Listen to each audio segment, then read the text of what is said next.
Hello, and welcome to another video. Today I'll be doing a commander deck video for you. I recently put a poll up on my community tab and asked what you all would like to see next for a commander video.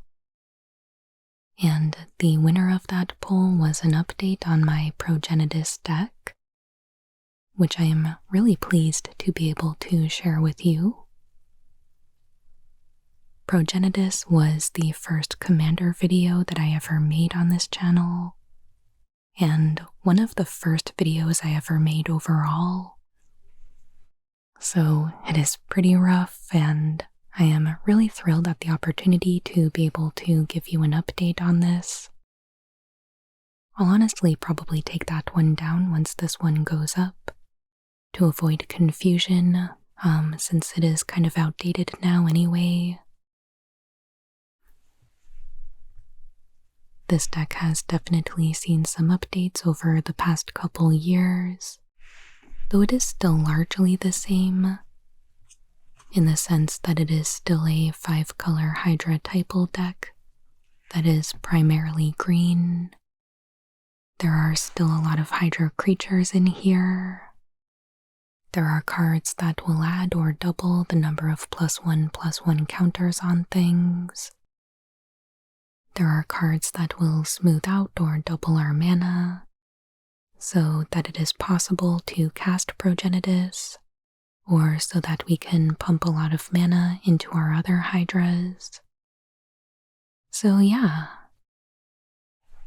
I will make sure to put a link in this video's description to a Moxfield deck list if you want to see everything all laid out nicely. But otherwise, we can just relax together, and I will show you everything in here card by card, and kind of explain everything as we go on. So, starting out is of course Progenitus. This is the commander of the deck, and it is a 10-mana 10/10 Hydra avatar with protection from everything, which is really good with such a high mana cost. The commander tax can really add up quickly with this and make it even more difficult to cast, so we definitely want it to stick around once we cast it, and the protection really helps with that. There is another ability here, though it isn't very relevant for commander. It says if Progenitus would be put into a graveyard from anywhere, we can reveal it and shuffle it into its owner's library instead. The commander replacement effect kind of makes this irrelevant unless you want to do that. So yeah, that is Progenitus. And I will shout out that this particular card is new to the deck. This is one of the new art treatments from Foundations and was a gift from my husband. I had previously been using one of the Grand Prix promos, which just has the regular Progenitus art on it. And I thought this was a nice way to add a little bit of flair to the deck, so happy to have this.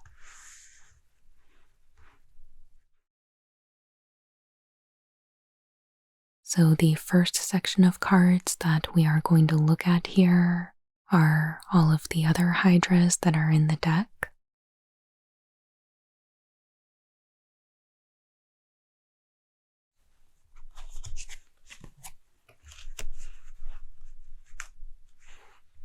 Starting out with Mistcutter Hydra. It is X and a green for a 0/0 Hydra that can't be countered and has haste and protection from blue. And as with many hydras, it will enter the battlefield with X+1/+1 counters on it.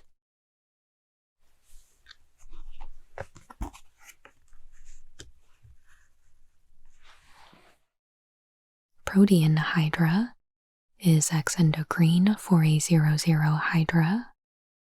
It enters the battlefield with X+1/+1 counters on it, and if damage would be dealt to it, we prevent that damage and remove that many +1/+1 counters from it. Whenever a +1/+1 counter is removed from Protean Hydra, put 2 +1/+1 counters on it at the beginning of the next end step.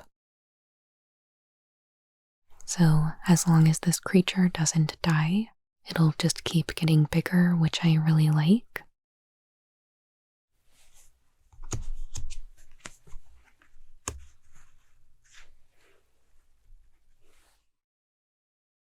Hungering Hydra is X and a green for a 0/0 Hydra that enters the battlefield with X+1/+1 counters on it.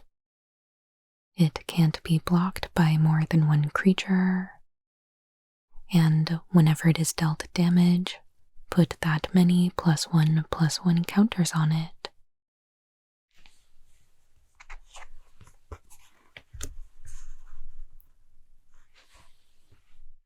Hooded Hydra is X green for a 0/0 Snake Hydra that enters the battlefield with X+1/+1 counters on it. When it dies, put a 1/1 green snake creature token onto the battlefield for each +1/+1 counter on it. And alternatively, it has Morph for 3 green. When it is turned face up, put 5 +1/+1 counters on it.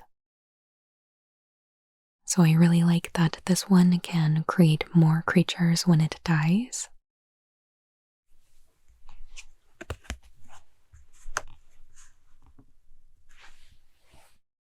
Vastwood Hydra is X green for a 0/0 Hydra that enters the battlefield with X+1/+1 counters on it.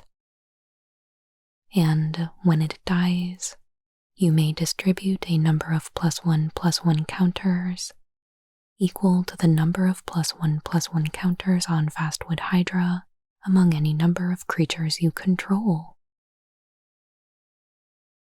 So another one that kind of helps out his friends even when he's dying.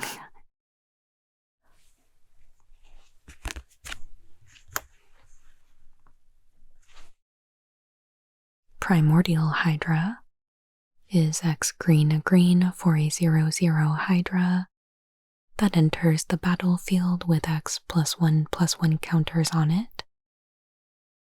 At the beginning of your upkeep, double the number of +1/+1 counters on it. And it has Trample as long as there are 10 or more +1/+1 counters on it.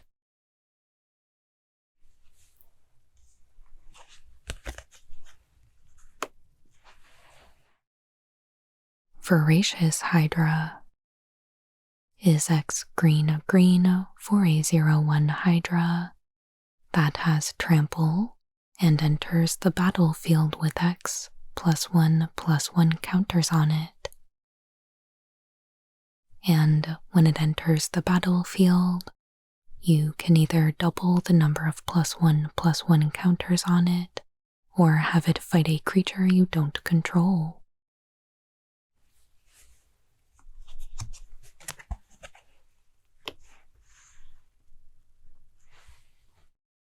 Savageborn Hydra is X red-green for a 0/0 Hydra that has double strike and enters the battlefield with X+1/+1 counters on it.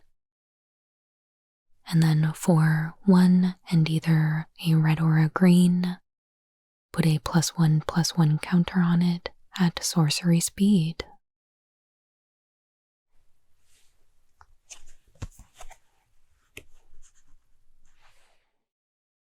Lifeblood Hydra is X green, green, green for a 0/0 Hydra that has trample and enters the battlefield with X +1/+1 counters on it. But what makes this one special is that when it dies, you gain life and draw cards equal to its power.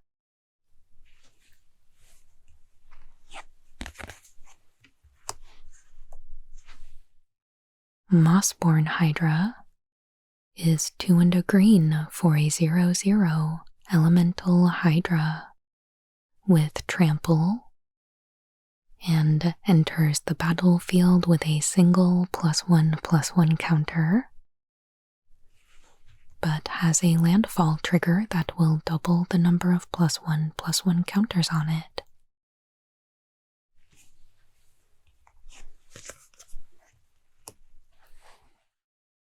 Mana Gorger Hydra is 2 and a green for a 1/1 Hydra with trample, and whenever a player casts a spell, put a +1/+1 counter on it.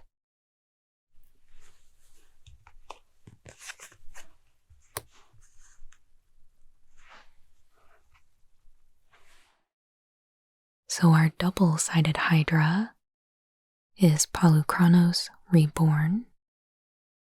It is green, green, green for a 4/5 Hydra with reach, and for 6 and a Phyrexian white mana, we can transform Polukranos at sorcery speed.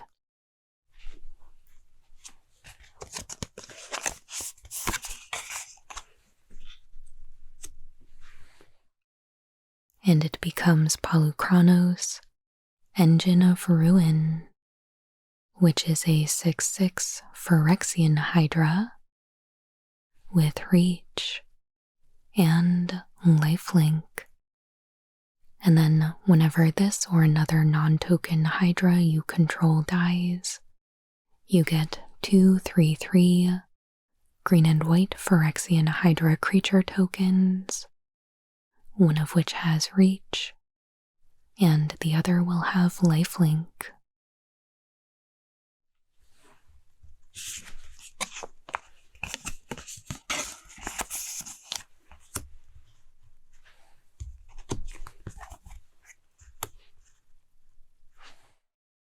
Polukranos World Eater is 2 green, green for a 5/5 Hydra with Monstrosity X for XX green.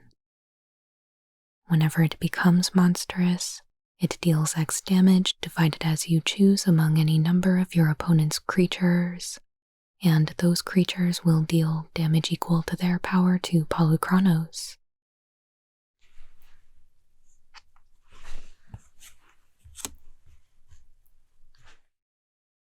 Zaxara the Exemplary is 1 black, green, blue for a 2/3 Nightmare Hydra with Death Touch.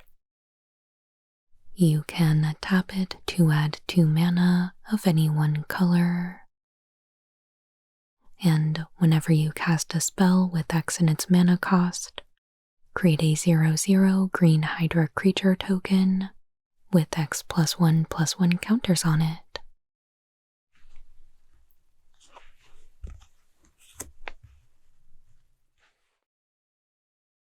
Hero's Bane is 3 green, green for a 0/0 Hydra that enters the battlefield with 4 +1/+1 counters on it. And for 2 green, green, you put X +1/+1 counters on it, where X is its power.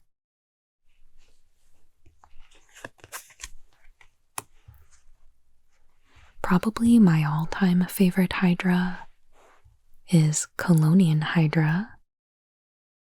It is 3 green green for a 0/0 Hydra with trample that enters the battlefield with 4+1/+1 counters on it. And whenever it attacks, you double the number of +1/+1 counters on each creature you control.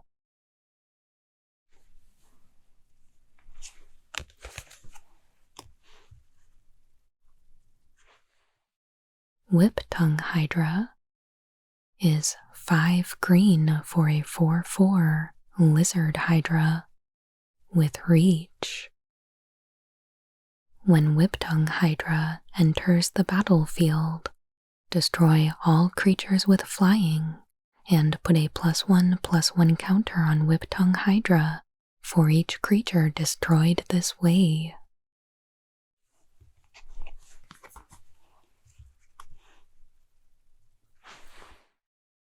Hydra Broodmaster is 4 green green for a 7/7 Hydra with Monstrosity X for XX green. When it becomes monstrous, put XXX green Hydra creature tokens onto the battlefield.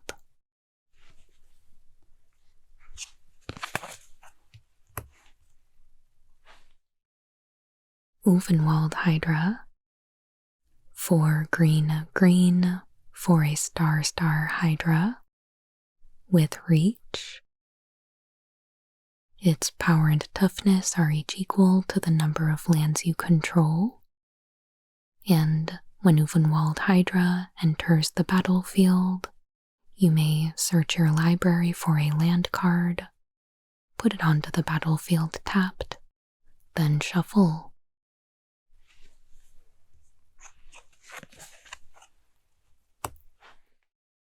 And our last Hydra is Hydra Omnivore. 4 green green for an 8/8 Hydra.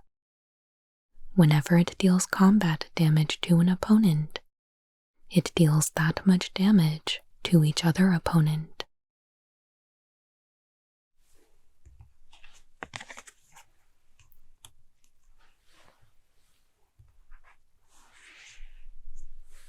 So the remaining creatures that we have in here are pretty much just for utility.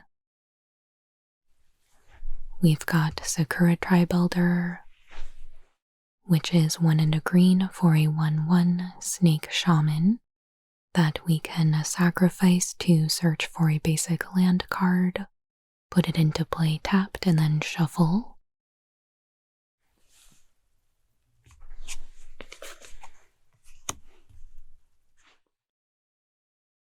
Eternal Witness is 1 green green for a 2/1 Human Shaman.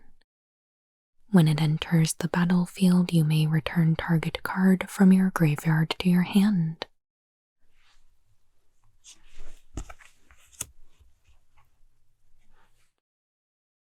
Zerta Ancient is 3 red green for a 7/5 beast. Whenever a player taps a land for mana, that player adds 1 more mana of any type that land produced.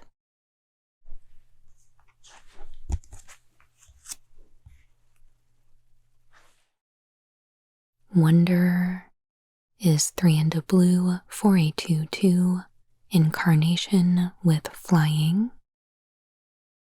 As long as Wonder is in your graveyard and you control an island, creatures you control have flying.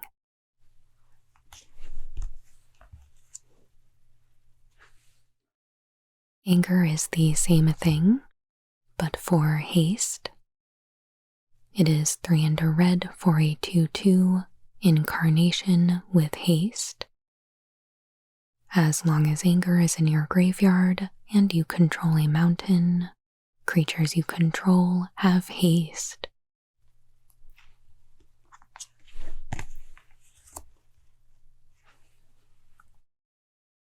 Nylia, God of the Hunt, is 3 green for a 6/6 legendary enchantment creature god with indestructible, and as long as your devotion to green is less than 5, Nylia isn't a creature. Other creatures you control have trample, and for 3 and a green, target creature gets +2/+2 until end of turn. So this is mostly here to give trample.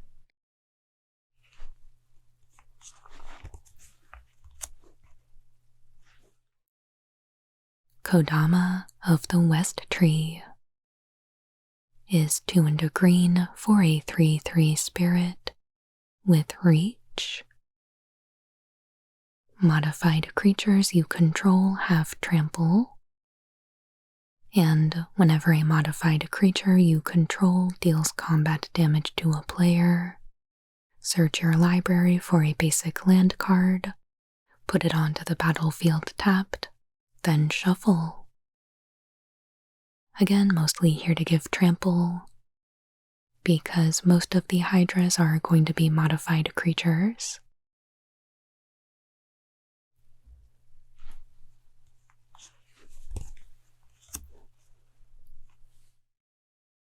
Kenra Charioteer is 1 red green for a 3/3 Jackal Warrior with trample. Other creatures you control have trample. So I'm sure you're sensing a theme here, but for this deck it is really important that the large creatures have access to enough trample. Otherwise, they're just going to get blocked by 1/1s all day, and that's not good. So there's a lot of redundancy for trample in here because it is so important.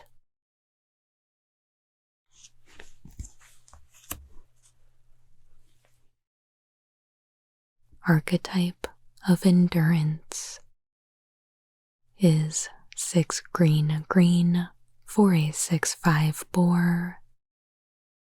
Creatures you control have hexproof, and creatures your opponents control lose hexproof and cannot have or gain hexproof.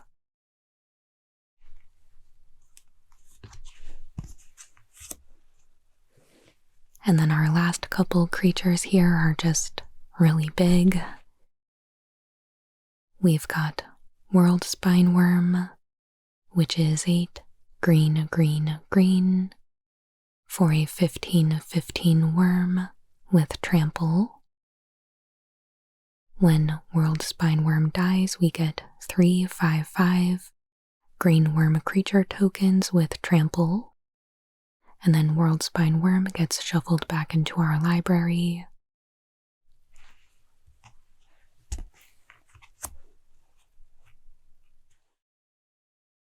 And Kozilek, Butcher of Truth, is 10 for a 12/12 Eldrazi. Whenever you cast it, you draw 4 cards. It's got Annihilator 4, and whenever it's put into a graveyard from anywhere, you shuffle your graveyard back into your library. So I really like this last ability. Even if you discard this or mill it, then your graveyard gets to refresh your library a bit, so I really enjoy having this ability. And this is our last creature in the deck.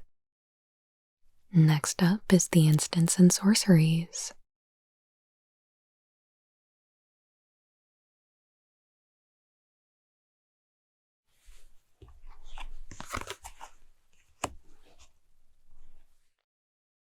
First up, we've got some removal spells, starting with Path to Exile. It is a single white for an instant. to exile target creature. Its controller may search their library for a basic land card, put it onto the battlefield tapped, then shuffle.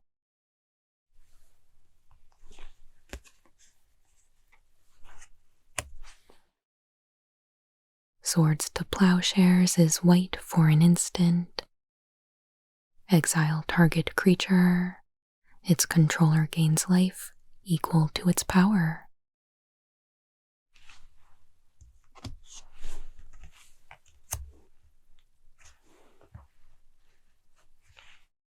Frozen Grip is 2 and a green for an instant with split second. Destroy target artifact or enchantment.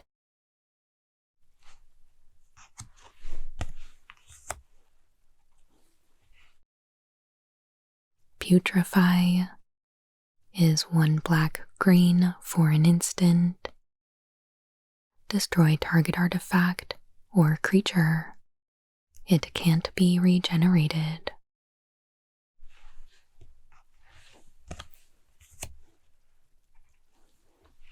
Maelstrom Pulse. 1 black-green for a sorcery. Destroy target non-land permanent and all other permanents with the same name as that permanent.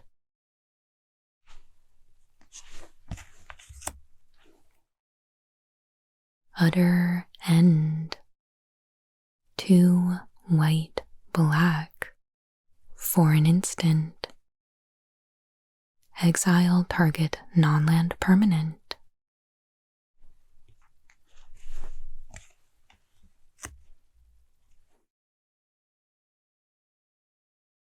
Decimate. 2 red-green for a sorcery. Destroy target artifact, target creature, target enchantment, and target land.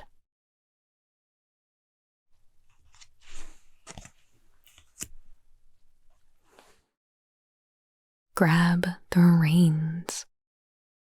3 red for an instant with Entwine for 2 and a red. Until end of turn, you gain control of target creature, and it gains haste. Or sacrifice a creature, then Grab the Reins deals damage equal to that creature's power to target creature or player. So I group this in with removal because ideally you are entwining and doing both modes here.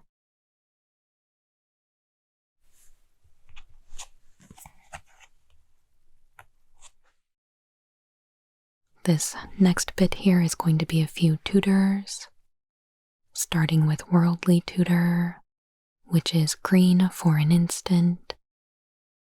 Search your library for a creature card, reveal it, then shuffle and put it on top of your library.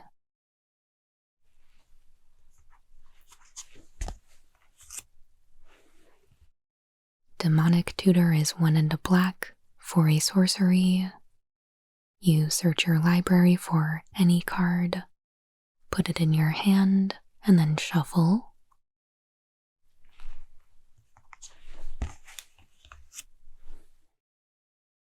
Tooth and Nail is 5 green for a sorcery with Entwine for 2. You can search your library for up to 2 creature cards, reveal them, put them into your hand, then shuffle. Or put up to 2 creature cards from your hand onto the battlefield.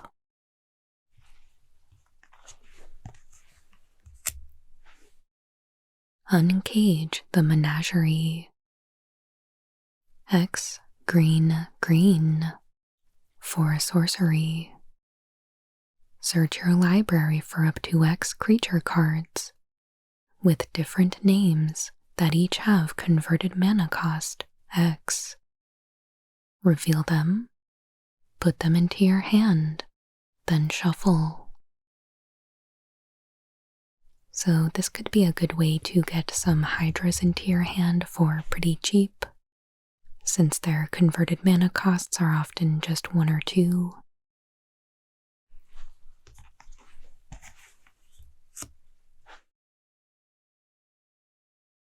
Rishkar's expertise is just some card draw. It is 4 green for a sorcery. Draw cards equal to the greatest power among creatures you control, and then you can cast a card with converted mana cost 5 or less without paying its mana cost.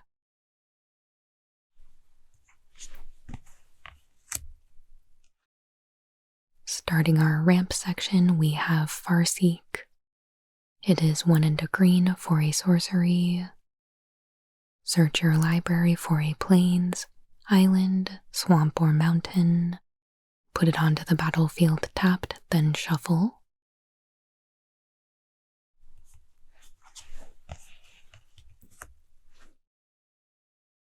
Cultivate is 2 and a green for a sorcery.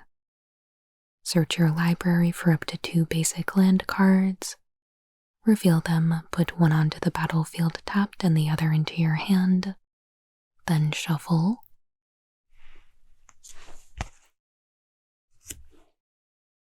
Kodama's Reach is basically the same thing, except it is an arcane spell in case that matters.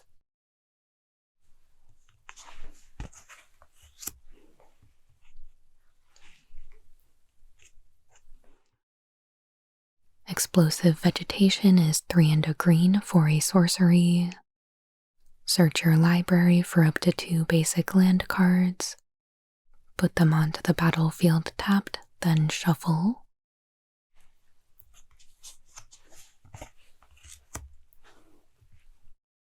Migration Path is the same thing, but it has cycling too.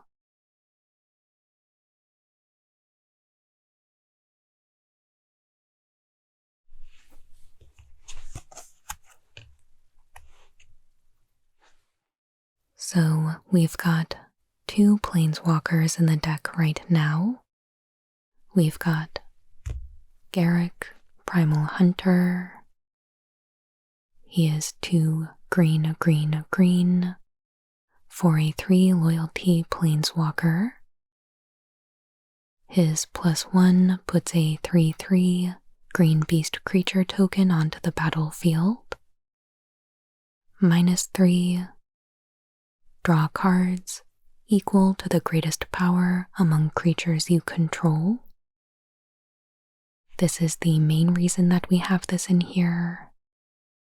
And then -6, put a 6/6 green worm creature token onto the battlefield for each land you control.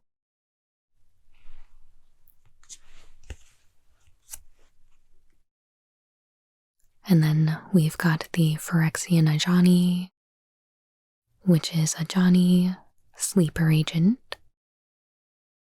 It is 1 green, a hybrid Phyrexian green-white, and a white for a 4 loyalty, legendary Planeswalker, Ajani, with completed, meaning if you pay the 2 life for the Phyrexian mana, then he will enter with 2 fewer loyalty counters. His +1 is reveal the top card of your library. If it's a creature or a Planeswalker, put it into your hand. Otherwise, you can put it on the bottom of your library. -3, distribute 3 +1/+1 counters among up to 3 target creatures, and they gain vigilance until end of turn. And -6, you get an emblem with whenever you cast a creature or a Planeswalker spell, target opponent gets 2 poison counters.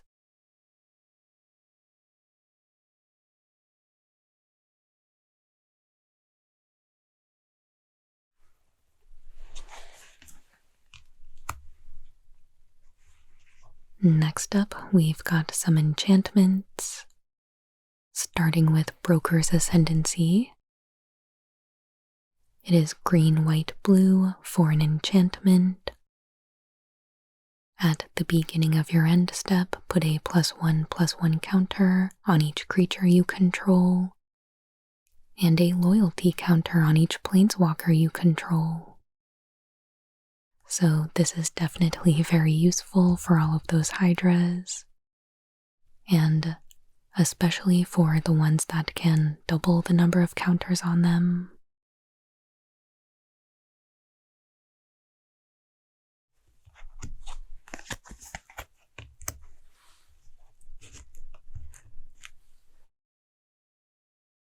Doubling Season is 4 and a green for an enchantment.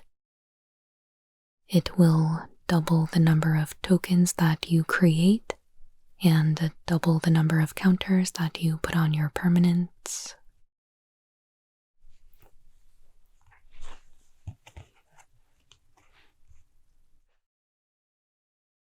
Primal Vigor is very similar. It is 4 and a green for an enchantment that doubles the number of tokens that you create and doubles specifically the number of +1/+1 counters that you put on your creatures.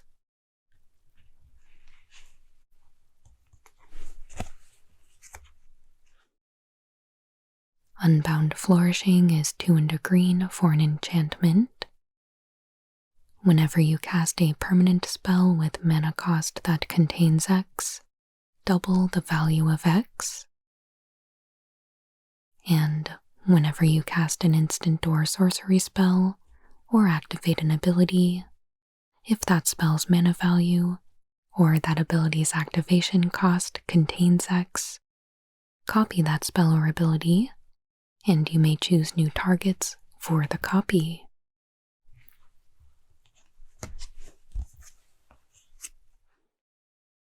We've got a few enchantments here that are just for giving our creatures haste, starting with Concordant Crossroads.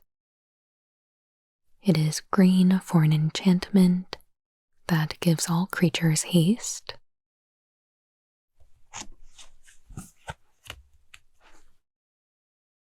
Fervor is 2 and a red for an enchantment, and only creatures you control have haste.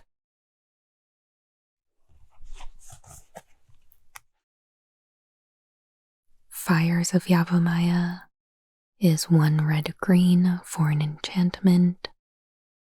Creatures you control have haste, and you can sacrifice Fires of Yavimaya to give target creature +2/+2 until end of turn.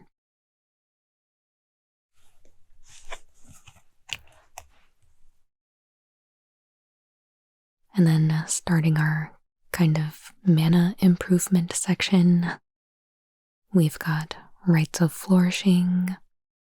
It is 2 and a green for an enchantment. Each player draws an additional card each turn and can play an additional land each turn.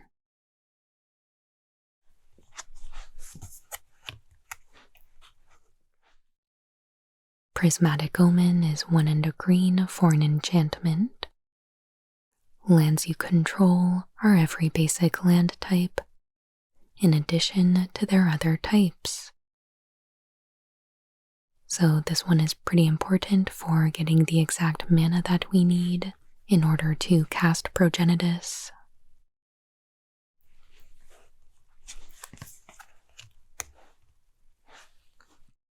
Dictate of Karametra is 3 green for an enchantment with flash. Whenever a player taps a land for mana, that player adds 1 mana of any type that land produced. This one having flash is a little interesting. It can kind of allow you to play into some table politics if you want, but is otherwise kind of just a mana flare.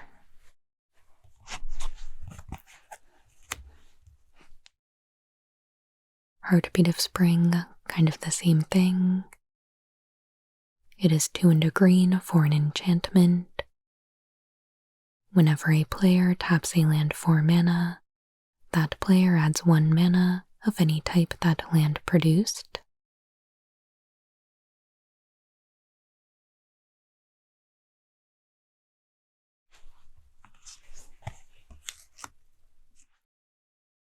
Alright, so moving on to artifacts, but kind of keeping in a similar vein. We've got Urza's Incubator, which is 3 for an artifact. When it enters, you choose a creature type, and then creatures of the chosen type cost 2 less to cast. So, obviously naming hydras here.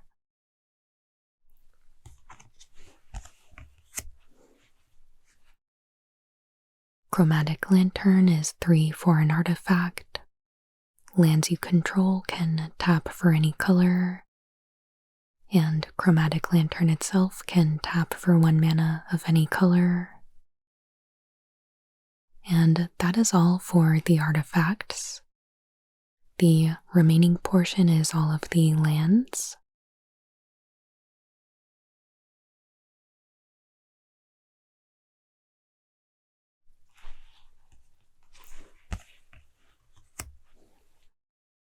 So we've got Command Tower, which taps for 1 of any color in our commander's color identity.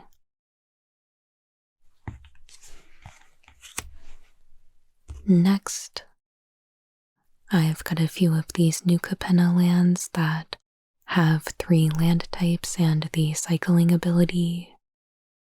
So Spar's Headquarters is the Bant one.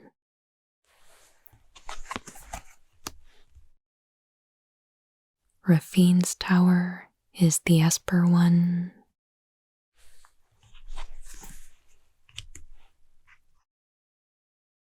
Jetmir's Garden is the Nea one.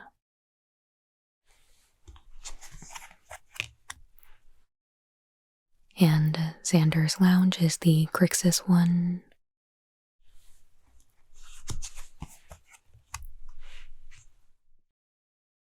Then I've got some tri-lands with no land types that just enter tapped and do nothing else. So Jungle Shrine is the Nea one.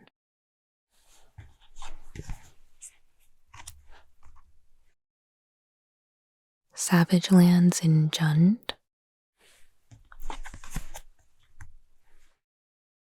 Sandstep Citadel is the Abzan one. Frontier Bivouac in Temur. We've got a couple different types of 2-color lands, starting with Sunpetal Grove, a Temple Garden, Hinterland Harbor,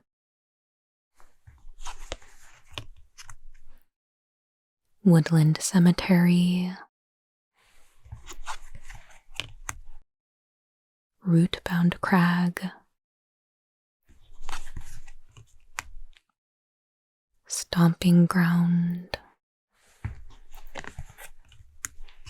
and then for lands that produce only colorless mana, we've got Reliquary Tower, which gives you no maximum hand size.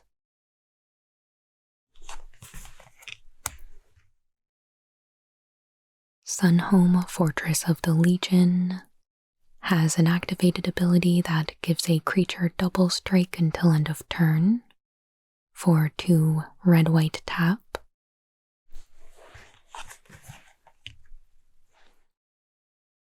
Alchemist's Refuge. For green-blue tap, you may cast non-land cards this turn as though they had flash.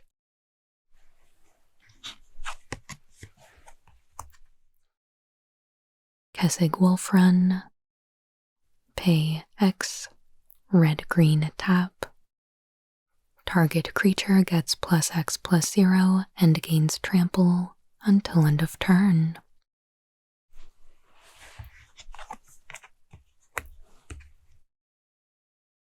And Skarg the Rage Pits has red-green tap. Target creature gets +1/+1 and gains trample until end of turn. Everything else is just a basic land, so we can just flip right on through these.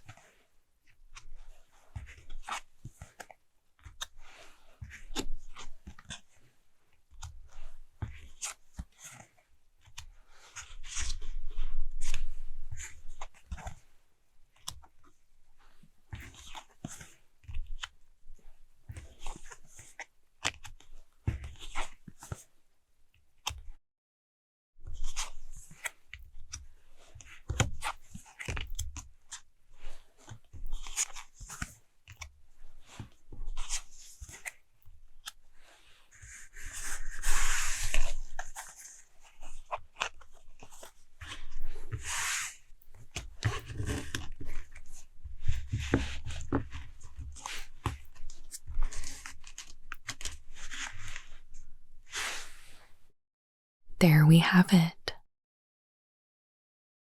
Thank you so much for taking the time to look through my Progenitus deck with me. It was truly a pleasure to get to share it with you. I would love to know if you have any thoughts on my deck, or if this is a commander that you have built around or are curious about playing with. Have you played against a Progenitus deck before? Let's hear it down in the comments. And as always, if you enjoyed this video, I would absolutely love it if you would give it a thumbs up. And please consider subscribing to the channel if you haven't already. And I'll be back with new Magic the Gathering ASMR videos every Monday and Friday. Thank you so much for all of your support, and I hope you have a wonderful day.